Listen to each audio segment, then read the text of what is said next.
I'm falling, I'm falling. Shouldn't be trusting me, I could be making it all up, you know. Out of control, you don't know. Babe, I'm a danger to myself. Out of control, you don't. Good morning, good afternoon, good evening, whatever time it is that you are tuning in. This is Unapologetically Me, featuring me. No special guest, just me.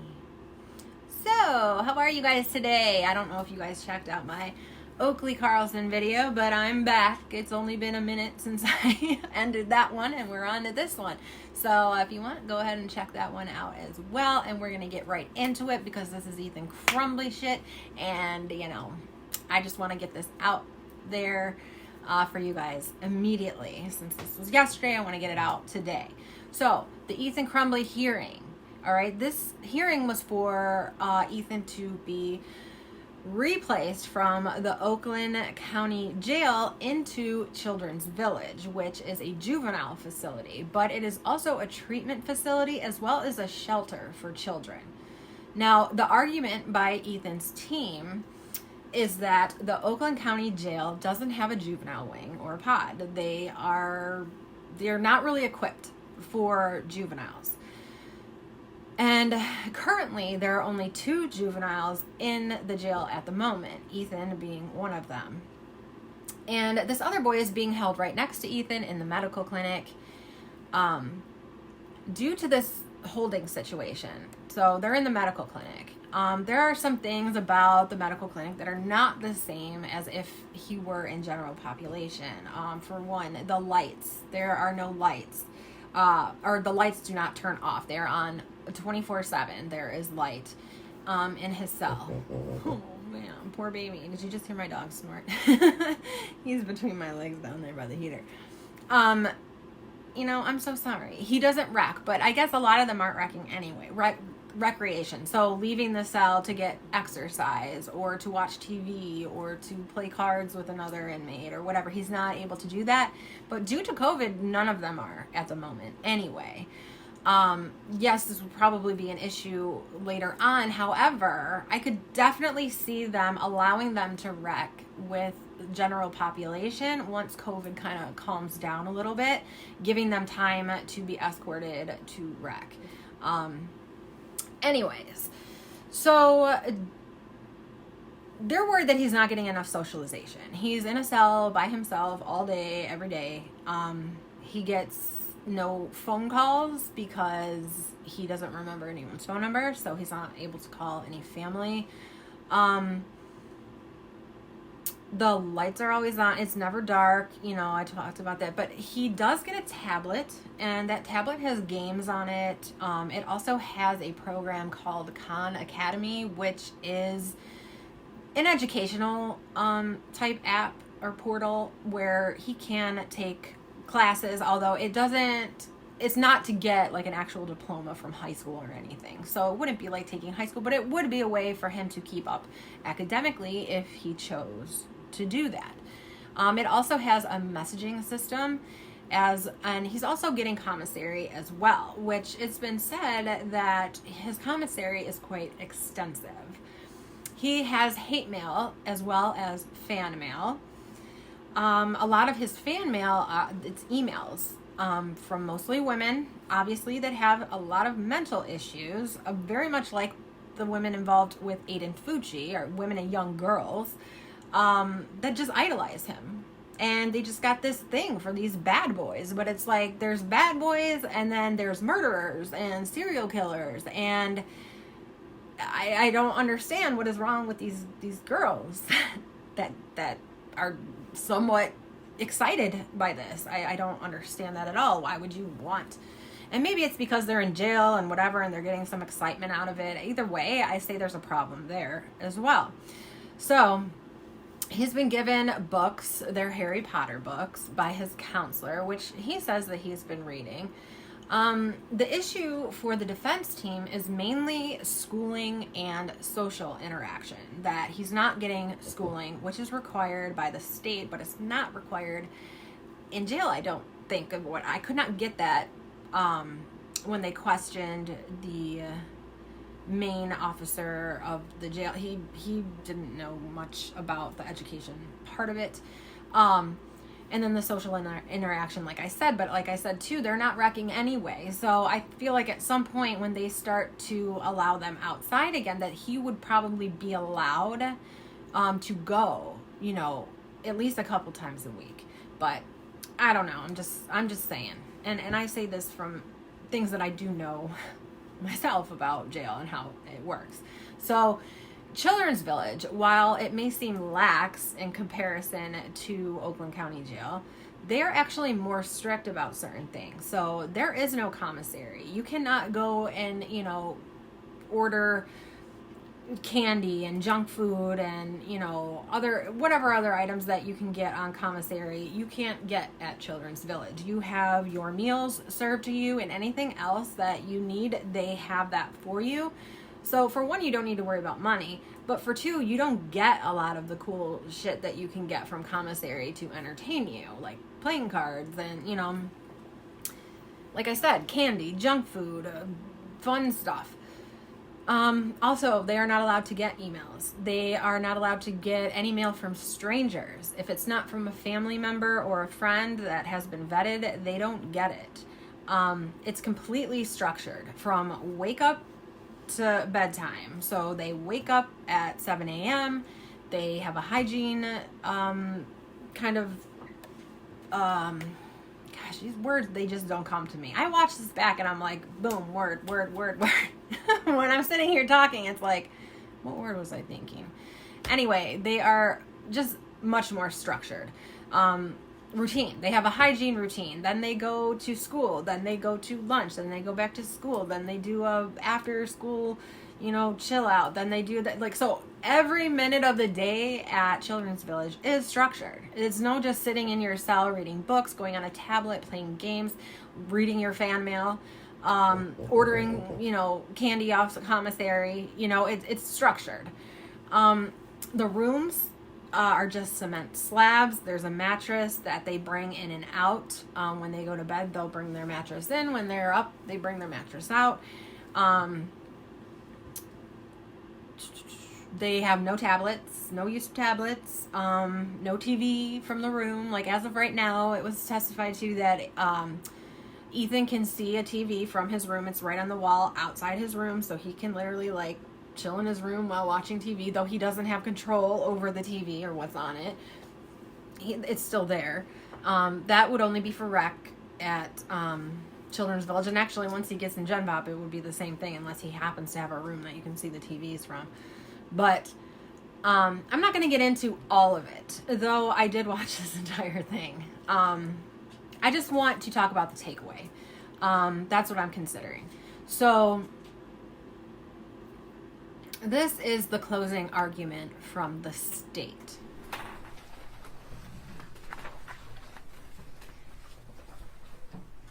Your Honor, the defendant committed a calculated, premeditated mass murder upon other juveniles in a structured school setting, placing defendant at a juvenile detention facility, a child care facility, as it was couched by the witness, Ms. Calcaterra, today, such as Children's Village, a setting surrounding him with other juveniles, not to mention at-risk juveniles, would be entirely inappropriate and against the interest of justice. The Oakland County Jail has and will continue to provide a safe and appropriate placement for defendant while ensuring safety for the defendant himself, the children currently housed at Children's Village, and the public at large. As my colleague Ms. Washington mentioned earlier, the Juvenile Justice and Delinquency Prevention Act requirements make federal funds available for states that plan for and implement various procedures regarding the detention and confinement of certain juveniles. That is what is implicated in the form of this hearing. The finding that defendants should be housed in the Oakland County Jail has been made pursuant to Michigan's statutes and court rule previously by Judge Karniak at the district court, and it is only federal funding considerations that implicate this hearing. In order for the court to review whether it remains in the best interests of justice to continue his placement at the Oakland County Jail. Now, this court has been presented with multiple exhibits to review in order to get a glimpse behind the curtain at the true essence that is this defendant and the risks he presents. You have before you a 15-year-old with the sophistication and the capability to plan out and execute a large-scale school shooting. And the evidence presented to you during this hearing shows a deeper and more calculated mind than any typical 15-year-old. His ongoing text with another juvenile, which you'll find in the exhibit book, arguably a kindred spirit to the defendant, delve into the depths of the defendant's mind and give us a glimpse of what he is capable of thinking, what he is capable of concealing, and what he is capable of doing when he is ready. The sampling of text messages you've been provided between defendant and his friend date back to February of 2021, and they reveal much about the defendant and certainly should compel Your Honor to be very concerned about placing this defendant in a relatively less secure setting with juveniles, and certainly one which mirrors in so many ways the scene of his original crime. The defendant himself tells you through his own words when you read his text that he should not be moved from the security and oversight of the Oakland County Jail. In some of his texts, he tells his friend he's so glad they can talk to one another and not be afraid to let their, quote, masks slip, end quote.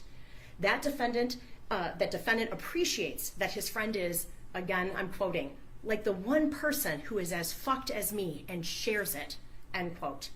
He goes on to explain that, and I quote again, in public, you have to put on a mask to blend in, end quote. And how they, in their friendship, have gotten to a place where they've shared their individual darknesses. And according to the defendant, quote, we aren't afraid to let our masks slip to each other, end quote. Defendant goes further to say the scary thing is, I like being this fucked up. And that's the end of one of his text threads and one of his quotes to his friend. That is the person, that is the kind of person that we are contemplating putting with other juveniles who are much less sophisticated, at risk, that he would gravitate to. He talks about in his texts and then in his journal about how he wants to explore his darkness with birds that he has found, wanting to make them suffer and hear their screams. And he doesn't stop at the text. He doesn't stop at writing in his journal. He goes on to actually record videos of him doing those things. And you'll hear his voice, you will hear the suffering of the bird, and you will know that it is not just words, it's not just thoughts, but it's things that he has set about to do. His word that he uses is that he wants to torture those birds. You'll see the video. You will also see the picture of a separate bird that he decapitated, and he writes about in his journal having taken it to school and is thrilled that he didn't get caught and finds others foolish or stupid for not catching him. He tempts others with his actions. He reveals them, and the only people who had an opportunity to do anything about it, those who live with him 24/7, did nothing. If these don't amount to prior delinquent acts, I don't know what would. And that is one of the factors that this court is bound to consider. And it doesn't stop at the text, it doesn't stop at the journal. In his journal, he talks about the videos that he makes on November 29th, the day before he executes his fellow students. And he tries to execute so many others. He makes a video about what his plans are, who he wants to kill first, the type of person. All of those details are things that he has wrote about, he has thought about, and he sets about to do. And again, with no warning to those outside of his own home. He writes in depth in his journal about his desire to stalk, rape, and kill a fellow classmate, his plans for the school shooting, what he'll do, how he'll do it, who he will kill first, how he's putting in his plan to action. And among those steps is enlisting his own father to get him a 9mm gun, because that particular weapon is more desirable to maximize the number of kills that he can get. He also speaks of how he'll be remembered. November 30th, 2021 was not an isolated incident for this defendant. This is someone who wants to be remembered, and he has contemplated how he wants to be remembered. Not as someone who made a positive impact on society, not someone who brought something good or meaningful to the table, but he wants to be compared to the likes of Hitler or Dahmer or the Parkland school shooter, using them as inspiration for actions that he sets about taking. His actions on November 30th were not impulsive. They were not accidental. They were calculated, rehearsed, and well thought out. And not just his actions, but what he wanted to achieve from them. He anticipated and wrote about his expected life behind bars with the intention that he would be remembered forever. He contemplated the pros and cons of going out in a blaze of glory, of being killed or committing suicide at the end of this all. But neither of those, he expressed, would satisfy his desire to be remembered forever. And his behaviors since his incarceration have not changed. They've continued to demonstrate that he hasn't altered his way of thinking. His request on December 17th, you'll see in the exhibits from the jail, his request that how do I get my fan mail, my hate mail, and my commissary? He knows that he's going to have people who admire him and people who hate him alike, and he wants that notoriety. He communicates with others and takes the opportunity to commiserate with those who gravitate toward him and share his feelings, those that commend him for his actions. He takes time, and again, I'm asking the court to consider, and this also goes to some of the relative ability between the two institutions to be able to meet his needs. You know, we've talked a little bit about the education that's offered to him. He's got Khan Academy on that tablet, as well as video games, as well as books, as well as the ability to communicate with those who he wants to communicate with. And if you read through these, not only the content of his emails with people, but also the frequency with which he has access to that tablet. This is how he chooses to spend his time. He doesn't choose to spend it on Khan Academy. He doesn't choose to spend it on education. And he didn't choose to spend it on education prior to his criminal actions. And some of the disturbing things and some of the telling things about these email communications, he's on it almost daily, and if not daily, he talks with other juveniles, other people who are of his similar age. He commiserates with them about things that they go through and things that he's gone through. But overall, he indicates to them that it's not so bad in here. I get a TV, I get good food, the deputies are nice. He's the one who's giving a firsthand account of his experience in this jail. And it's over and over and over again. He also takes time to mention to some of his fans out there, my next court date is February 22nd. Maybe you can watch it on TV. This is what he wants. He wants to be noticed. He wants us to relish in his behaviors. And if he is given the opportunity to converse one-on-one with little to no supervision, because we won't have these in writing when he's at Children's Village, when he's talking to another juvenile in the corner of the gym, when he's talking with them at the lunch table. And that should scare all of us, and I know it scares me. This is not a person you should place in the position of having contact with and potential influence over other juveniles, much less those juveniles who our courts have already determined to be at risk.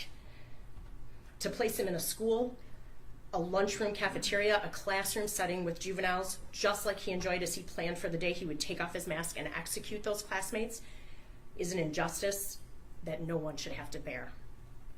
The witnesses that you've heard from in the accompanying exhibits reveal that while both facilities offer a claimed secure option, one is far superior in handling this defendant and all that he brings to the table, and that is the Oakland County Jail. Placement in the Oakland County Jail rather than Children's Village serves the defendant himself. You heard from the manager of Children's Village about concerns that she has, not only, and she has to be concerned with all of the juveniles in that child care facility. She has concerns about all of the juveniles that are currently housed in that secure detention facility. She also has concerns about the defendant himself. Contrary to that, there's no concerns by Captain Vita if he's housed at the Oakland County Jail. There are no services or opportunities that he could or should receive in the juvenile facility that he is not receiving in the Oakland County Jail, including opportunities for education. Most importantly for this court, however, is that continued placement of this defendant in the Oakland County Jail is what serves the public and the interest of justice as a whole. Thank you. Thank you, Ms. Collins. Ms. Lofton? Yes, I believe that this wraps it all up for me. Ethan's own words as well as his actions leading up to the crime that he committed and since the crime has been committed and he has, adjusted to jail. I mean, asking for his commissary and his hate mail, like he's enjoying it, just like she said. This is what he wanted. So let's listen to the defense's closing argument, and after that I'll give my opinion. Your Honor, as I stated previously, I understand that the charges could not be more serious against Mr. Crumbley. But again, that is not the only factor that the court must consider when deciding where the best placement is for Mr. Crumbley. Ms. Collins details some of the text messages that you will see as part of your exhibits. As Defense Exhibit A, you will see Mr. Crumbley around this time is texting his friend, Brady, "I need help. I was thinking of calling 911 so I could go to the hospital, but then my parents would be really pissed." He details seeing things, seeing people, hearing voices, and then they disappear. He discusses telling his parents again that he needs therapy, that he needs treatment, that he needs to talk to someone, that this time he's going to tell his parents about the voices he is hearing. This is someone who was having, in my opinion, a mental health crisis, and no one did a thing. This is someone who had no prior suspensions or issues with his peers whatsoever. No prior criminal charges. We've heard today that while he was at Children's Village, there was no issues. We also heard today that when he was placed at the jail, he, as a precautionary measure, was placed on constant watch, and that they wanted to establish a baseline for his behavior. We also heard he was taken off constant watch.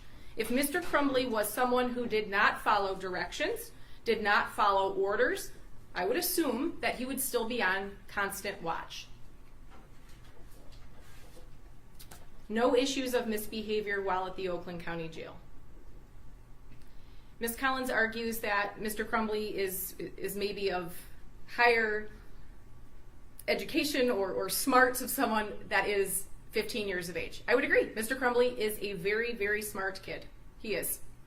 But that should not then be used against him. The individual that testified from Children's Village was very clear that her facility is a secure facility, that there are things in place there that if they have concerns about an inmate's safety, that they can place them on a type of watch or security measure that keeps them from having the availability to have pencils. Well, we heard from Lieutenant Vita today, Mr. Crumbley has pencils, and there's been no issues with the pencils that he has. But at Children's Village, if they really had those concerns about Mr. Crumbley, they have a procedure in place to make sure nothing happens. Again, when these offenses were committed, Your Honor, my client was hallucinating, seeing things and hearing voices. He was not sleeping. That is detailed in these text messages. He was extremely anxious, and he had no one in his corner to get him the therapy that he so desperately needed. We have been able to visit him, I think between the three of us, probably close to 20 times. Has he adjusted to life in the jail? He has. Do I think that that's the best place for him? I absolutely do not. He is completely isolated. And for someone who has mental health issues, isolation is horrific. He is in that cell 24 hours a day, except if he is leaving the cell to visit us or to take a shower. Lieutenant Vita was very clear in relation to the education aspect. He can't say if Mr. Crumbley has logged on to Khan Academy or not. The emails that Ms. Collins mentioned, Your Honor, these are emails from strangers all around the world that send Mr. Crumbley emails. These are not individuals that Mr. Crumbley went looking for or that he knew. These are individuals, mostly women, who have taken it upon themselves to message him and give him well wishes and message him extremely frequently. I would say that at Children's Village we would be able to control that communication As a 15-year-old, obviously being in the jail, he doesn't have a parent saying, who are you talking to? It's kind of free, and it's a free-for-all, really. Anyone in the entire world could message Mr. Crumbley if they set up an account. So again, Your Honor, I would ask you, when you review all of those exhibits, to look at the statute and look at the factors that are enumerated by the JJDPA. And I believe that after the testimony today and after a review of the exhibits that will be presented to you, I do think that the appropriate placement for Mr. Crumbley is at Children's Village. So decent points are made by the defense. However, this would be if not for all the evidence directly from Ethan in the form of texts, journaling, videos. If that weren't happening, she might make a good point. You know, she does make a good point. But Ethan, he wears this mask, right? He spoke about wearing masks. He wears a mask in the courtroom every time. He was wearing a mask yesterday during that hearing.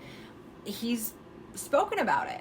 The only reason that I would find for him to be put in Children's Village would be if he were in isolation there as well. Without email, aka fan mail, because he would not be allowed that there. They would definitely be able to monitor that, as you heard his defense say. Schooling in his cell, and only enough rec to be able to get some fresh air and some exercise once or twice a week, only because it's humane. Like, and if he is that mentally screwed up to where they actually think that they can fix him, then yes, of course, he needs fresh air. He needs, you know, whatever, but they can't, for one, they can't provide it, so it doesn't matter. Children's Village cannot provide that. He would always be with people. They don't do a lot of isolation.